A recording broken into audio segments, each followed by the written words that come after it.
The rain hammered against the kitchen window of our suburban Denver home as I stood frozen, clutching the divorce papers that had just been served. The October storm seemed to echo the chaos in my chest as I stared at the legal documents that would dissolve 12 years of marriage.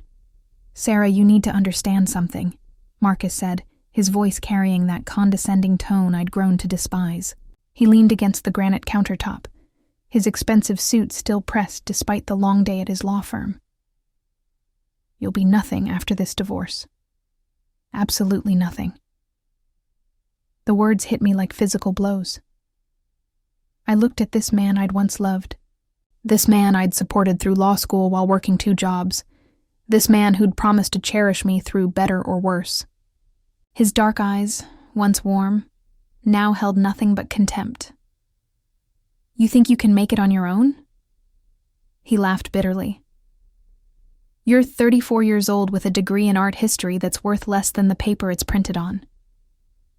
You haven't worked a real job in 8 years because you've been playing house, thinking you were some kind of artist with those little paintings nobody wants to buy." Each word was carefully chosen to wound. Marcus had always been good with words. It made him successful in court and had initially attracted me to him. Now, those same skills were weaponized against me. The gallery showings, the weekend art fairs. That's not a career, Sarah. That's a hobby that I've been subsidizing while you pretended to be independent. He straightened his tie. "Without my income, without my connections, without my support, you're going to discover just how harsh the real world can be." I wanted to defend myself, to tell him about the clients who'd commissioned portraits, about the paintings that had sold. But the words stuck in my throat.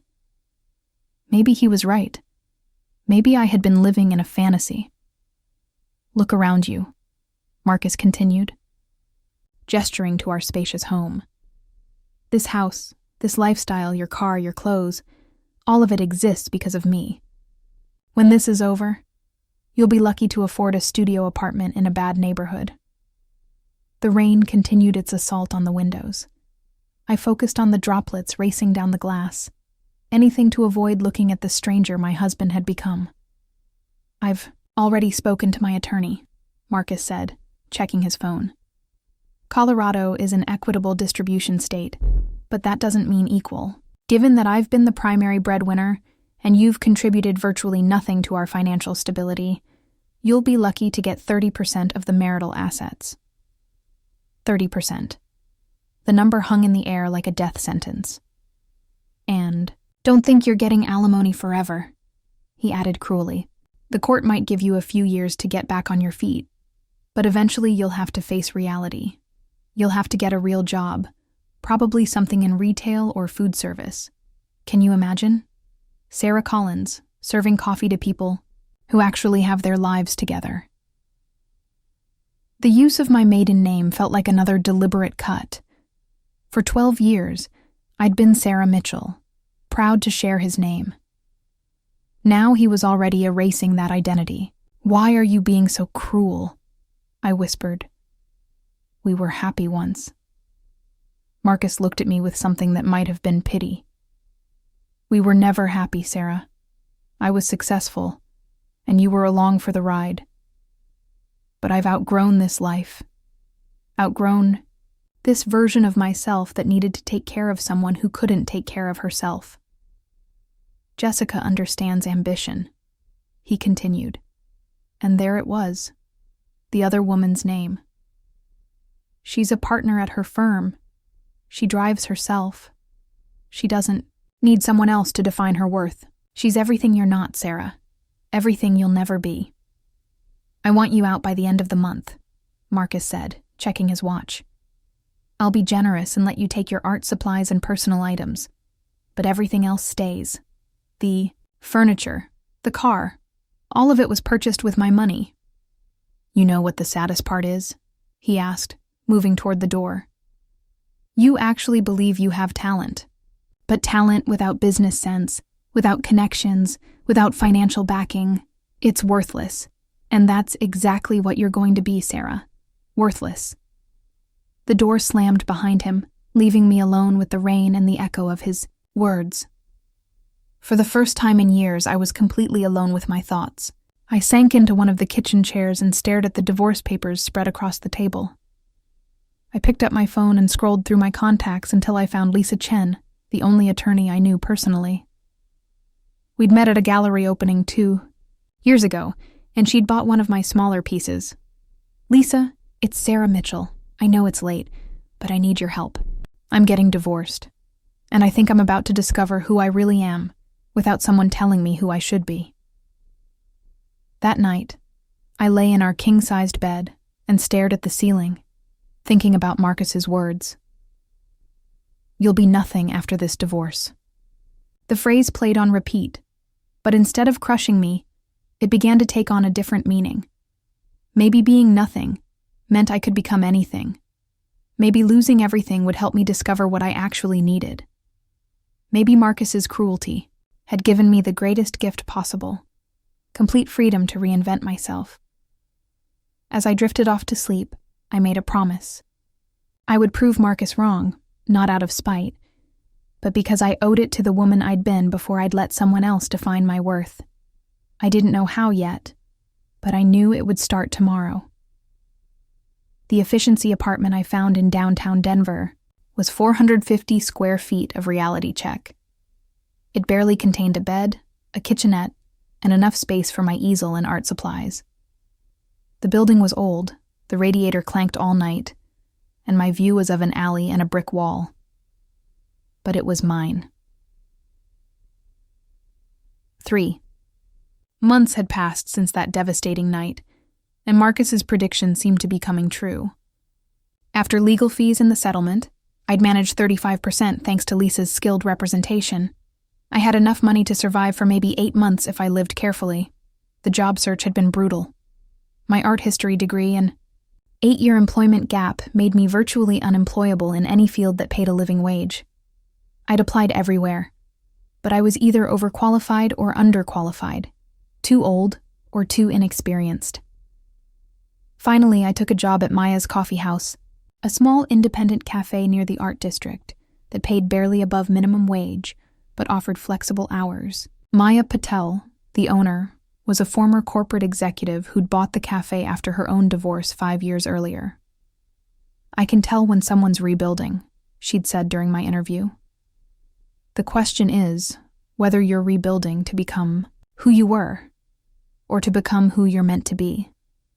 Working at the cafe was humbling. My hands developed calluses from the espresso machine. My feet ached from 8-hour shifts. I learned to navigate crowds of business professionals who barely acknowledged my existence, but there were unexpected gifts. I met struggling artists, graduate students, freelance writers, elderly regulars who came for human connection as much as coffee. Their stories fascinated me, and I found myself sketching portraits during quiet moments. "You're really talented," said James, a freelance graphic designer who came in twice weekly. He was looking at a sketch I'd made of Elena, an elderly woman who spent hours reading romance novels. "Have you ever thought about doing this professionally?" I almost laughed. I used to think I was a professional artist. Then life reminded me otherwise. As I told him about my divorce and Marcus's harsh assessment, I realized I was telling the story differently. Instead of shame and defeat, I heard determination in my voice. "So what are you going to do about it?" James asked. The question caught me off guard. For months, I'd been focused on surviving day to day. I hadn't thought seriously about what came next. That conversation happened on a Tuesday in February. After work, instead of going straight home, I walked through the art district with fresh eyes. I stopped in front of Morrison Gallery where I'd had my last showing before the divorce. On impulse, I pushed open the door. Patricia Morrison looked up, surprised to see me. "Sarah, I wondered what happened to you." I explained my situation briefly, watching her expression shift to understanding and something that looked like respect. "And what are you planning to do? Now?" she asked. "I want to start over, but differently. I want to build something that can't be taken away from me." I showed her photos of my cafe sketches. "There's something about capturing people in their everyday moments. I think there might be a market for personalized portraits, but more accessible than traditional commissioned paintings. Patricia studied the images, asking questions about my process and materials. After several minutes, she looked up with interest. These are good, Sarah. Really good. They have an intimacy that a lot of formal portraits lack. Have you thought about pricing, marketing, building a client base? We spent the next hour discussing business models for artists. Patricia suggested I could set up a small studio space in the back of her gallery a few days a week, offering portrait sessions at a premium but accessible price point. But you'd need to be completely professional, she warned. This isn't about helping you out. It's about whether you can deliver a service my clients will value. I left the gallery with my head spinning with possibilities. That night, I sat in my tiny apartment with a notebook and began planning.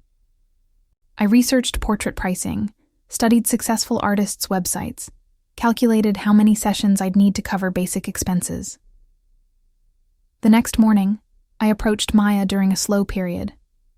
Would you be open to me displaying some portrait work? Here? Maybe offering to sketch interested customers? Maya's eyes lit up. I've been waiting for you to ask something like that.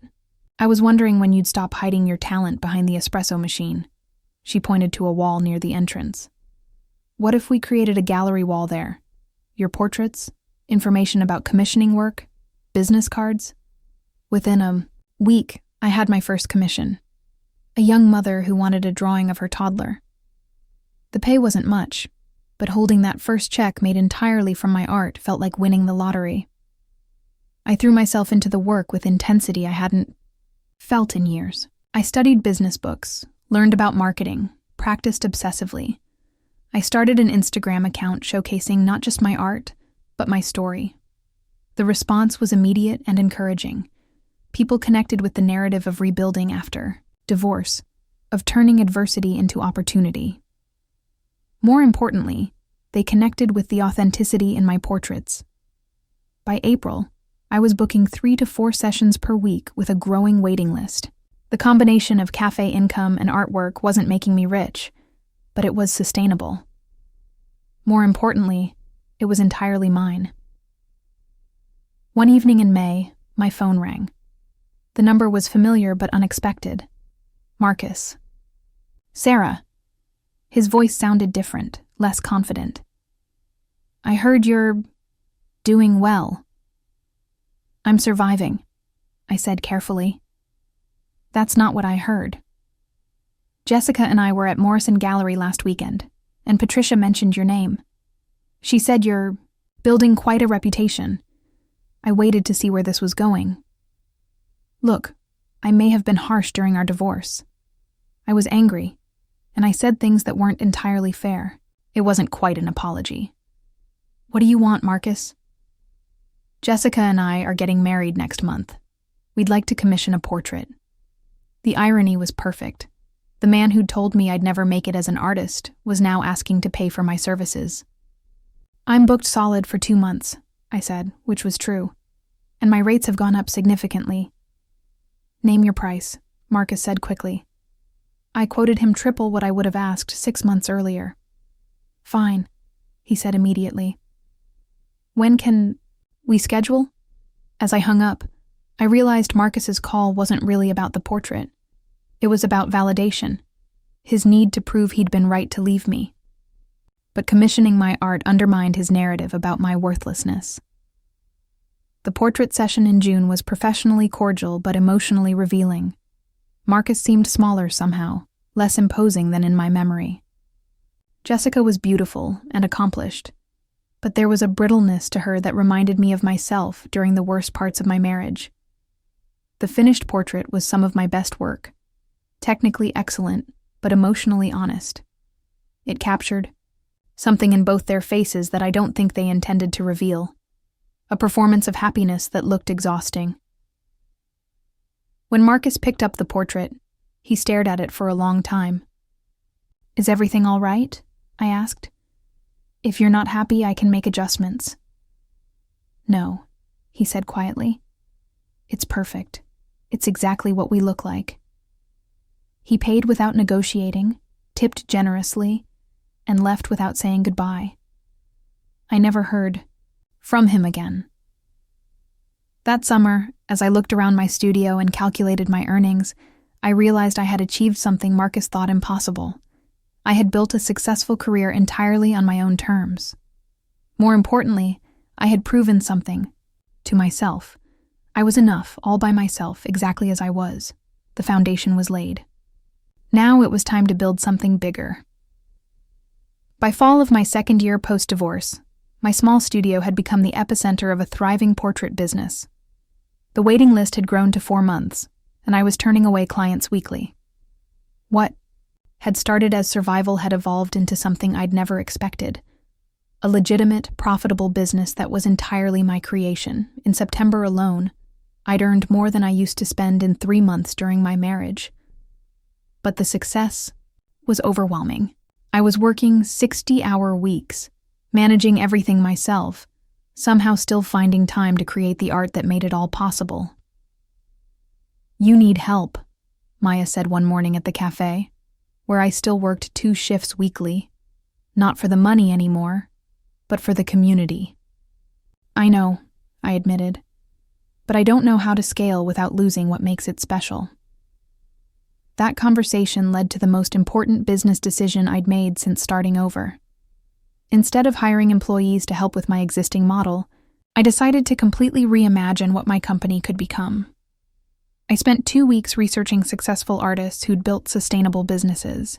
I studied photography studios, design agencies, even consulting firms, looking for models that could adapt to portrait art. The most successful creative businesses weren't built around the founder doing all the work. They were built around the founder's vision being executed by talented teams. The artist's role became creative direction, quality control, and business development, while skilled associates handled much of the day-to-day execution. I found my first associate through Patricia at Morrison Gallery. Amanda Rodriguez was a recent art school graduate who'd been struggling to find work that utilized her exceptional technical skills. "I'm not looking for an employee," I explained during our interview. "I'm looking for a business partner who wants to learn how to build something sustainable in the art world." I outlined my vision: a portrait studio that could handle multiple clients simultaneously, with each artist specializing in different styles and price points. I would maintain creative oversight and handle the highest-end commissions, while associates worked with clients who wanted quality portraits at more accessible prices. "It's like a law firm," I explained. "Senior partners handle the biggest cases, junior associates handle smaller matters, but everything meets the same quality standards."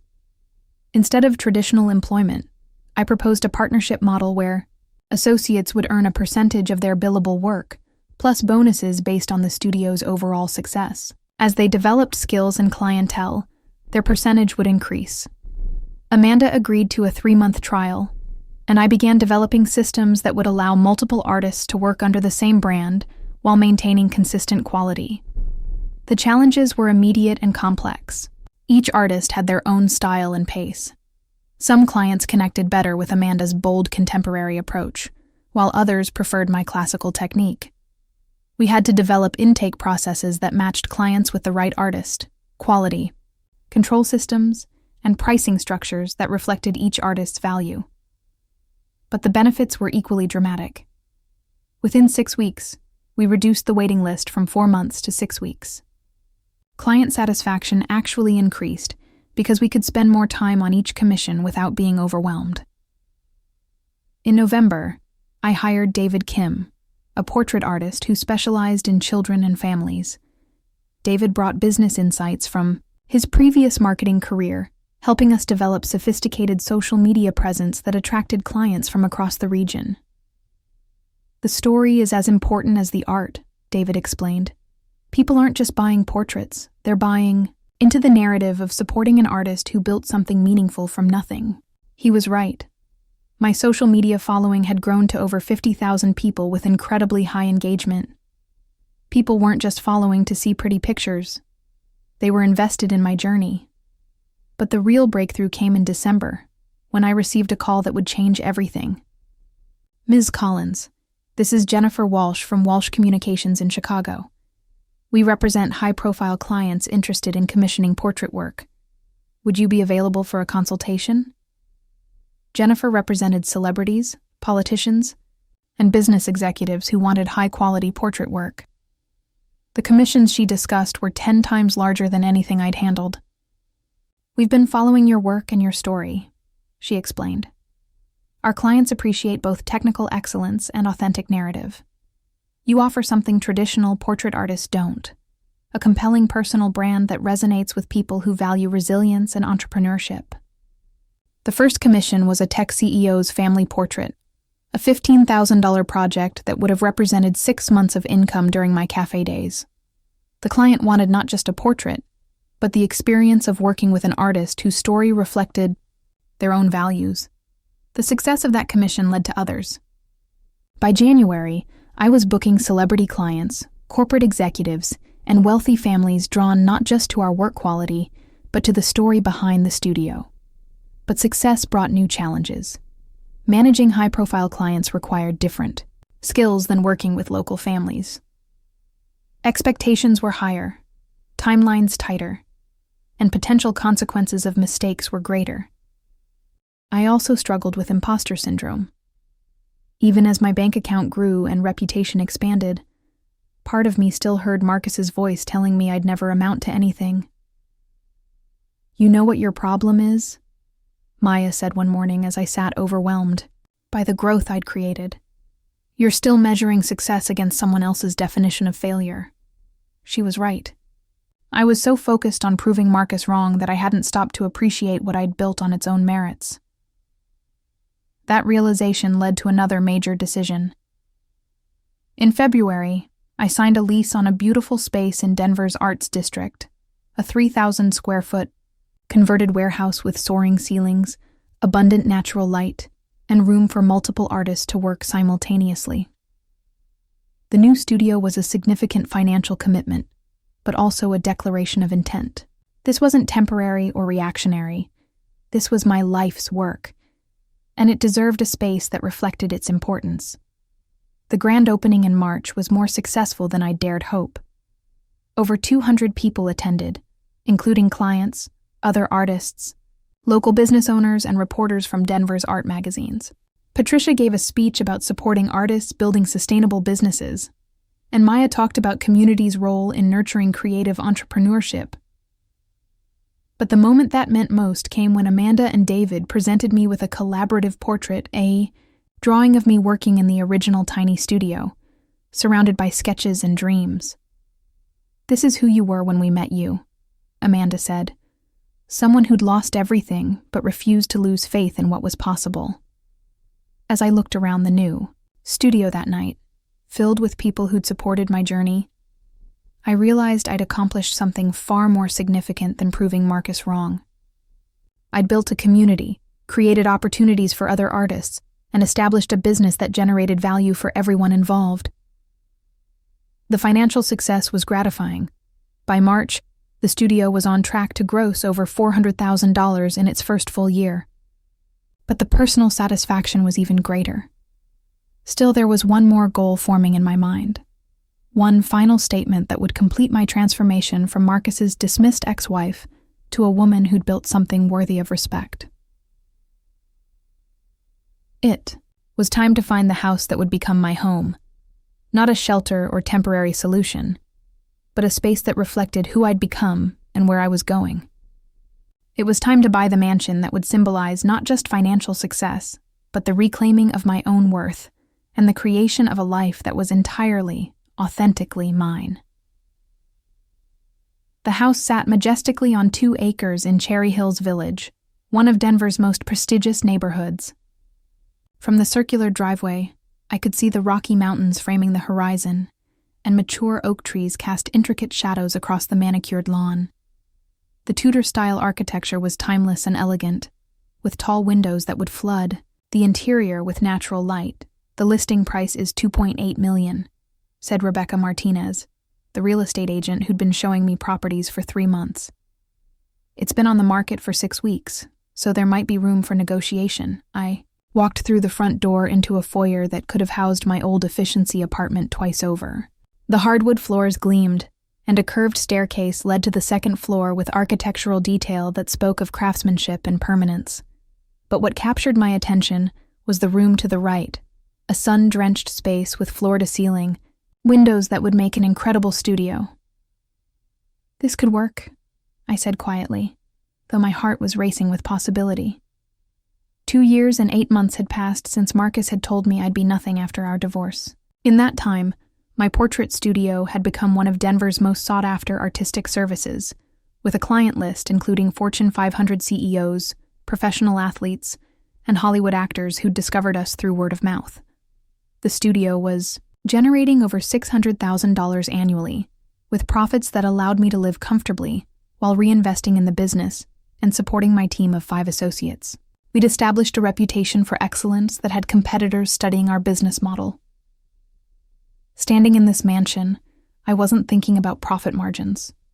I was thinking about the woman who'd sat in that tiny apartment, sketching cafe customers, and wondering if she'd ever feel secure again. That woman would have been terrified by a $2.8 million mortgage. This woman was calculating whether the house would be a good investment and envisioning how the space could enhance both my personal life and business. The previous owners were art collectors, Rebecca explained as we toured the living room. They designed the lighting system specifically to showcase paintings and sculptures. Perfect. I was already imagining client meetings in this space, the impressive setting adding to the premium experience we provided. The kitchen was a chef's dream, with commercial-grade appliances and enough space to cater events. The master suite occupied the entire east wing, with a sitting area that could serve as a private office. But it was the basement that sealed the deal. The previous owners had converted it into a climate-controlled art storage and workshop area, with specialized lighting, ventilation, and security systems. It was essentially a professional-grade art studio. "This is where I could expand the business," I murmured, envisioning master classes, artist retreats, and collaborative projects. "I'd like to make an offer," I said, surprising myself with how quickly the decision came. "What were you thinking in terms of price?" I'd done my research. Properties in this neighborhood had been appreciating steadily, and the art studio setup made this house particularly valuable for my needs. $2.6 million, with a 45-day close. That's aggressive. The sellers might counter. "Let them," I said with confidence. "But I think they'll accept. The house has been on the market longer than expected, and I'm offering cash." The cash offer was the result of careful financial planning. Instead of taking a traditional salary, I'd been reinvesting profits and building substantial cash reserves. My accountant had suggested that property investment would be smart for diversifying assets while providing business benefits. The offer was accepted 3 days later.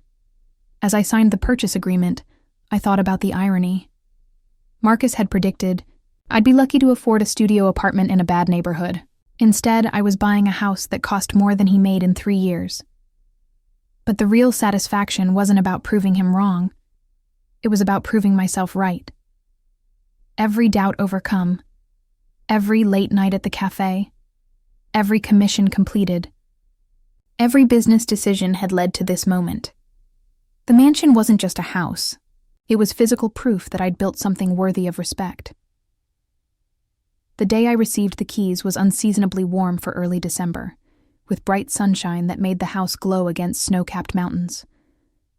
I stood in the driveway, holding the keys and thinking about the journey that brought me here.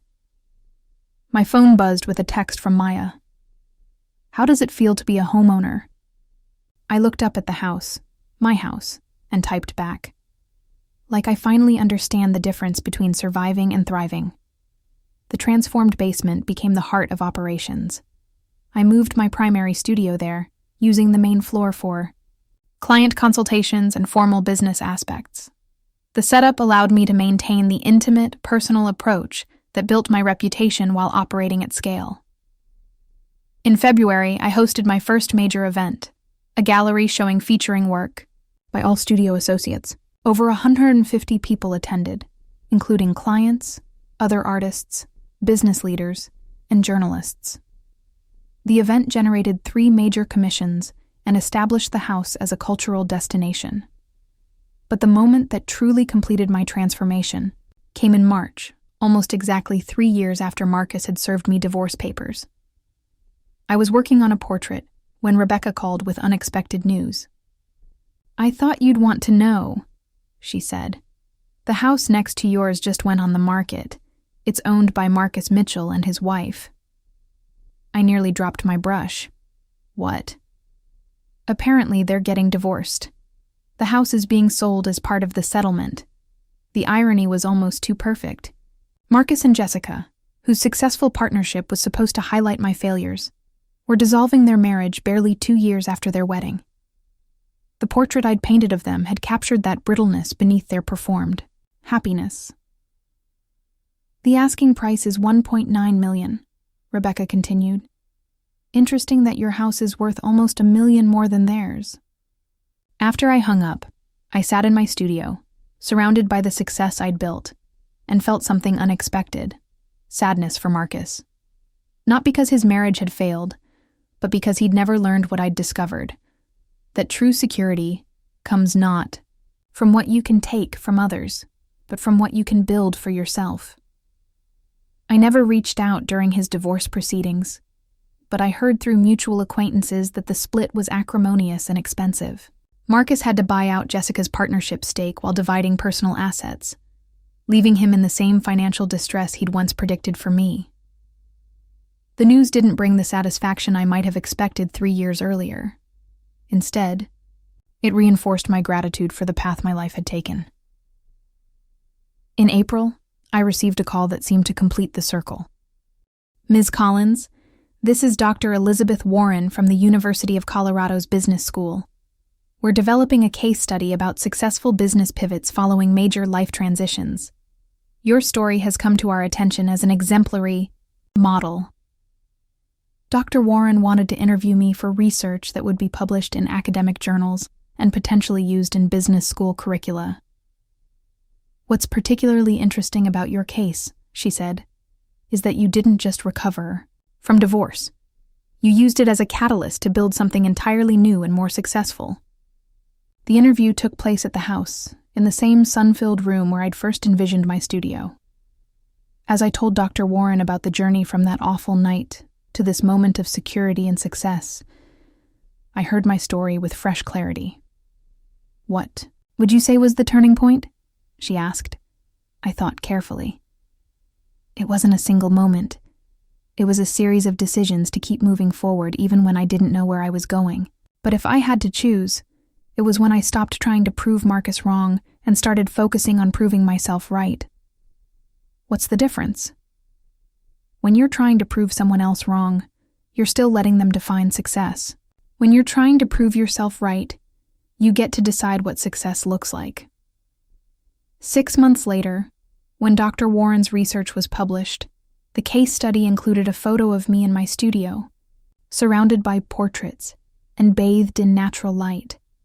But the most meaningful recognition came in the form of a handwritten letter I received in September. "Dear Ms. Collins," it began. "My name is Jennifer Thompson, and I'm a recently divorced mother in Phoenix. I've been following your story on social media, and I wanted to thank you for showing me that it's possible to build something beautiful from the pieces of a broken life." Jennifer explained that her husband had left her for a younger woman, telling her she'd never amount to anything without him. She'd started a small photography business and was slowly building clientele. "When I feel like giving up, I look at pictures of your studio and your house, and remember that you started with nothing but determination and talent. If you can build a mansion, I can build a life. Thank you for proving that our worth isn't determined by someone else's opinion." I read the letter twice, then walked to the window overlooking my grounds. The autumn light was golden, casting long shadows across the lawn where I'd begun hosting outdoor portrait sessions. But in that moment, I wasn't thinking about business or success, or even the mansion that surrounded me. I was thinking about that woman in the efficiency apartment, scared and heartbroken, wondering if she'd ever feel safe again. She couldn't have imagined this life, this house, this sense of security that came not from depending on someone else's success, but from building her own. She couldn't have known that losing everything would force her to discover strengths she never knew she had. As I prepared for my afternoon appointment, I caught sight of myself in the hallway mirror, confident, well-dressed, carrying myself, with the assurance of someone who'd fought for everything she had and won. His prediction had been devastatingly wrong. I hadn't become nothing after our divorce. I'd become everything I was meant to be. That evening, as I sat in my home office reviewing contracts for next month's commissions, I allowed myself a moment of pure satisfaction. We were booked solid, through the following spring, with a waiting list that stretched into summer. We'd been featured in 3 national magazines and had received inquiries from clients as far away as New York and Los Angeles. But the real measure of success wasn't in bank statements or magazine articles, or even this magnificent house. It was in the knowledge that I'd rebuilt myself from nothing, that I'd created something meaningful and sustainable, and that I'd done it all on my own terms. Marcus had been right about one thing. I was nothing like the woman he'd married. That woman had been dependent, insecure, and willing to minimize herself to fit someone else's vision. This woman, the one who'd signed the deed to a $2.8 million mansion, who'd built a thriving business from scratch, who'd created opportunities for other artists while establishing herself as a respected voice in Denver's creative community, she was nothing like that frightened wife who'd sat in the kitchen that rainy night. She was exactly who I'd always had the potential to become. It had just taken losing everything to find the courage to build it all back, bigger and better than before. As I turned off the lights and headed upstairs to my bedroom, I smiled at the final irony. Marcus had predicted I'd be nothing after our divorce. And in a way, he'd been right. I'd become nothing like the woman I'd been when I was married to him. And that had made all the difference.